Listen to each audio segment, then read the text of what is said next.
Em poucas palavras, um oferecimento da primeira igreja presbiteriana do Recife, numa abordagem direta sobre o mundo, a vida e a sociedade à luz da palavra de Deus, com o pastor Augustus Nicodemos.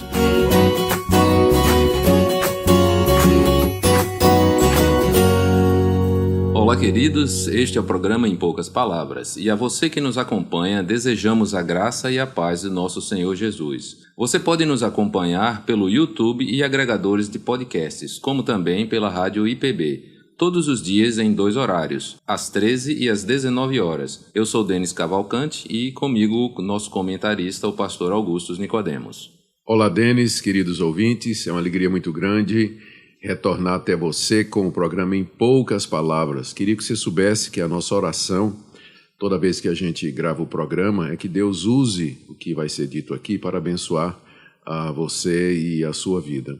Denis, eu tive uma experiência ontem, quando eu voltava de São Paulo, estava no aeroporto de Congonhas, e eu queria um cafezinho, não é? Certo. E tinha lá uma banquinha, né, onde vendia café e tudo mais, e muita gente lá, e tinha uma mocinha lá, atarefada, atendendo um, atendendo o outro, e eu consegui chegar perto dela e disse: moça, a senhora tem descafeinado? Aí ela, quando viu minha voz, ela levantou a cabeça e dava para ver no rosto dela que ela tinha me reconhecido. Ela perguntou baixinho lá: o senhor é o pastor, não é? Eu disse: sou eu. Aí ela disse: olha, os seus programas me ajudaram muito quando meu marido morreu, há alguns meses atrás. Eu dou graças a Deus porque ali encontrei conforto e forças para continuar. Denis, a gente não tem ideia do alcance do programa. Eu dou graças a Deus pelo que é feito aqui e especialmente agradecemos a você, nosso ouvinte, que é graças à sua audiência, à sua perseverança e também ao encorajamento que recebemos e às perguntas que o programa pode continuar. Ótimo, pastor. Excelente. A pergunta de hoje, pastor, vem do Wesley Antunes. Ele pergunta o seguinte: o que a Bíblia fala sobre ecumenismo? E o que a Igreja Presbiteriana pensa a respeito disso? Muito bem. Em primeiro lugar, nossa saudação a você, Wesley. Muito obrigado pela sua pergunta.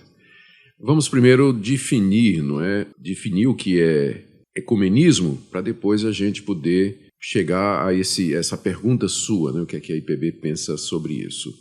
Bom, ecumenismo é uma palavra que tem origem num termo grego, oikumene, que significa o globo inteiro, a terra inteira. Então, ecumenismo foi o nome que se deu à ideia muito antiga de que o ideal humano era que tivesse uma única religião que cobrisse toda a terra, que todos os moradores da terra, da oikumene, tivessem o mesmo Deus, tivessem o mesmo culto, crescem nas mesmas coisas. Era o ideal, né? E sempre tem gente com pensamento utópico e ideias assim, que nem sempre são possíveis nem práticas, mas sempre teve quem gostaria que o mundo todo tivesse só uma religião, cresce no mesmo Deus e assim por diante. Então o movimento ele sempre existiu, ele vem desde o período pós-apostólico, mas ele ganhou muita força há cerca de 300, 400 anos atrás, Denis, quando de dentro do próprio cristianismo surgiram pesquisadores, teólogos e pastores, líderes, críticos da Bíblia e que chegaram à conclusão, errada, diga-se, né?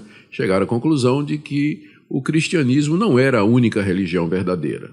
Eles criam que havia erros na Bíblia, que Jesus não tinha ressuscitado dos mortos, que era autoritarismo dizer que Jesus era o único caminho para Deus, e aí eles enfatizaram a paternidade universal de Deus e a filiação universal dos homens, ou seja, todos os homens eram filhos do mesmo Deus. E que, portanto, o certo seria resolvermos as diferenças teológicas, baixarmos as armas uns com relação aos outros nessa briga de religião religiosa e nos unirmos para adorar o mesmo Deus e servindo a Ele de todo o coração. Então o movimento ecumênico ganhou muita força e eu fico muito triste de dizer que ele nasceu realmente dentro do campo protestante, né? Dentro do liberalismo teológico alemão. Ele é ali que tem as suas origens, não é? É claro que os verdadeiros evangélicos na época, né, quando essas ideias surgiram, eles não podiam concordar com isso. Afinal, a Bíblia é muito clara. Entre Deus e nós existe apenas um mediador, que é Jesus Cristo. E todas as outras religiões, por mais bem intencionadas que sejam, por mais gente boa e de moral ilibada que possuam em suas fileiras, elas não são baseadas na revelação e na verdade de Deus, mas elas são fruto da imaginação humana. E, portanto, existe sim religião verdadeira e religião falsa. Então não dá para falar de um ecumenismo mundial, reunir todas as religiões.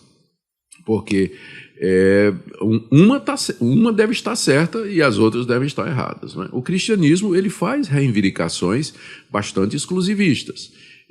Cristo, como eu disse, ele se apresenta como o único caminho para Deus. Eu sou o caminho, a verdade e a vida. Ninguém vem ao Pai senão por mim. Os discípulos de Cristo ensinaram isso. O próprio apóstolo Pedro, no sermão em Jerusalém, ele disse que não há nenhum outro nome dado entre os homens pelo qual nós possamos ser salvos, senão o nome de Jesus Cristo.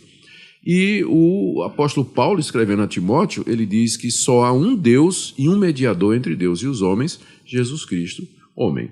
Então a Bíblia é muito clara a respeito da exclusividade de Cristo, da salvação através de Cristo, e também ela não fica calada com relação a outras religiões, Denis. A Bíblia com clareza denuncia as outras religiões como tendo origem na mente caída do homem, na mente corrompida pelo pecado. Só um exemplo, né? Talvez dois, ambos com o apóstolo Paulo. Na carta que ele escreve aos Romanos, no capítulo 1, ele diz que os homens eles têm um conhecimento suficiente de Deus vindo da natureza. Pela natureza dá para saber que há um Deus e que Ele é o Criador de todas as coisas. Mas o que é que as pessoas fizeram? Elas sufocaram essa revelação de Deus, elas mataram essa semente da verdade no seu coração e adoraram a criatura em vez do Criador. Adoraram as árvores, a lua, a estrela, o sol, as montanhas, os rios, fizeram deuses para si mesmos, adoraram répteis, quadrúpedes e aves e renegaram a Deus que se revelou a eles através da natureza. Então, essas religiões naturais, né, de indígenas e de outros povos, elas não são uma tentativa sincera, sincera eu até digo, mas elas não são uma tentativa válida diante de Deus de adorá-lo, porque por detrás está a rejeição da revelação que Deus fez. Então, eu estou dizendo tudo isso, Denis, para dizer que, do ponto de vista cristão, o ecumenismo, entendido como a unificação de todas as religiões, como se todas elas levassem ao mesmo Deus, para o cristianismo, essa é uma concepção impossível e errada. Agora, existe um bom ecumenismo, né, que eu queria dizer, que é aquele pelo qual Jesus orou na oração sacerdotal em João 17. Ele diz: Pai, que eles sejam um, assim como nós somos um. Jesus orou pela unidade, para que nós fôssemos um. Só que ele estava se referindo aos seus discípulos. Ele não estava orando para que nós fôssemos um com os fariseus, não é? Já que os fariseus não criam nele e, na verdade, o levaram à cruz. Mas ele queria que houvesse esse ecumenismo saudável entre os seus discípulos, que é a Igreja de Cristo, que é feita daqueles que creem nele como único Senhor e Salvador, fosse tão extensa quanto o mundo. E que entre nós cristãos que cremos na ressurreição de Jesus, na palavra de Deus, na bendita Trindade, na ressurreição dos mortos, na salvação pela graça mediante a fé, no dia do juízo, na vinda do Senhor Jesus Cristo, que entre nós houvesse unidade. Nesse ecumenismo eu acredito, Denis, né, e luto por isso, né, para que haja mais união entre os irmãos de diversas denominações, mas que creem basicamente as mesmas coisas que são as grandes doutrinas que o Evangelho ensina. E agora, para concluir, o Wesley pergunta o que é que a IPB pensa a respeito do ecumenismo. Bom, a IPB é contrária ao ecumenismo mundial de todas as religiões, inclusive na Constituição da IPB existe uma cláusula. Perdão, não é na Constituição, é uma decisão do Supremo Conselho da IPB que proíbe que pastores evangélicos, pastores presbiterianos, celebrem culto ecumênico com representantes de outras religiões. Então, o pastor presbiteriano está proibido, por uma decisão, de participar do culto onde haja representantes de outras religiões. Muito obrigado, pastor. Ficou bem clara a explicação e tira muitas dúvidas, principalmente para aquelas festividades de conclusão de cursos que tem o culto ecumênico. Pois é, você veja, agora acaba de sair uma decisão do Supremo Concílio que diz o seguinte: se nas festividades de formatura for culto ecumênico, o pastor presbiteriano não pode participar. Mas se for só uma cerimônia de colação de grau, onde ele vai dar a palavra e não é culto, aí ele pode participar. Mas se for culto, ele não pode. Muito bom, ficou bem claro agora. Pastor, agora o senhor tem algum comentário final para essa sessão? A única palavra que eu tenho aqui, ao término dessa sessão, Denis, é encorajar os crentes em Jesus Cristo a serem mais tolerantes uns com os outros, a compreender melhor as diferenças que existem entre as nossas denominações e ter comunhão entre nós, promover a comunhão entre nós para que sejamos um, como o Senhor Jesus Cristo desejou. Esse é o verdadeiro ecumenismo.